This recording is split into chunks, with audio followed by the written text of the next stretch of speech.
இந்த விடிய ஆட்சியை வீட்டுக்கு அனுப்ப தயாராக இருக்கும் வாக்காளர் பெருமக்களுக்கும் அன்பு நண்பர்களுக்கும் இனிய வணக்கத்தை தெரிவித்துக் கொள்கிறேன். நாளை முதல் பாத்தீங்க அப்படின்னா திமுகவினர் ஒரு புது பிரச்சாரத்தை கையாள போறாங்களாம். தமிழகத்தை தலை குனிய விட மாட்டேன் அப்படின்னு சொல்லிட்டு நாளை முதல் உங்களெல்லாம் சந்திக்க வராங்களாம். இதுல ஒரு சக வாக்காளனா ஒரு பொதுமக்களா இருந்து சில கேள்விகளை திமுக கேட்கிறேன். நீட்ல விலக்கு வாங்கி தரேன் அப்படின்னு சொன்னாங்க. 20க்கும் மேற்பட்ட மாணவர்கள் இருந்தாங்க. அப்பெல்லாம் தமிழகம் தலை குனியலையா? ஒரு தேசிய கட்சியின் மாநில தலைவர் சென்னையில படுகொலை செய்யப்பட்டார். அப்பெல்லாம் தமிழகம் தலை குனியலையா?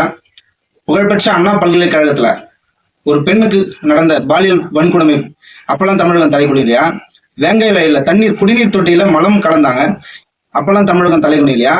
கள்ளக்குறிச்சியில பாத்தீங்க அப்படின்னா 65க்கும் மேற்பட்ட சாராயத்தால இறந்தாங்க, அப்பெல்லாம் தமிழகம் தலை குனியலையா? அரசு ஊழியர்கள்லாம் போராட்டம் தினம் போராட்டம் பண்ணிட்டு இருக்காங்க, அப்பெல்லாம் தமிழகம் தலை குனியவே இல்லைங்களா?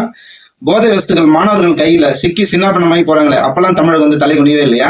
25க்கும் மேற்பட்ட லாக்அப் மரணங்கள் நிகழ்ந்திருக்குது, அப்பெல்லாம் தமிழகம் தலை குனியவே இல்லையா?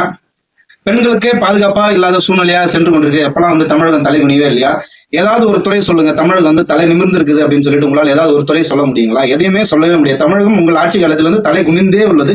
இதுல நீங்க என்ன தமிழகம் தலை குனிய விட மாட்டேன், ஒரு கேடுகட்ட ஆட்சியை நடத்திட்டு இப்ப மறுபடியும் எதனால மக்களை சந்திக்க வரீங்க? தமிழகத்தை தலைகுனியே வச்சுட்டீங்க, இன்னும் எதுக்காக நீங்க வரீங்க? வாக்காளர் பெருமக்களே, இது ஒரு சாம்பிள் கொஸ்டின் தான். இன்னும் 100 கொஸ்டினுக்கு மேல இருக்கு. உங்களை நோக்கி வரும்போது இதுல ஒரு சில கேள்விகளை மட்டும் அவங்களை கேட்பீங்கன்னு நம்புறோம். நன்றி, வணக்கம்.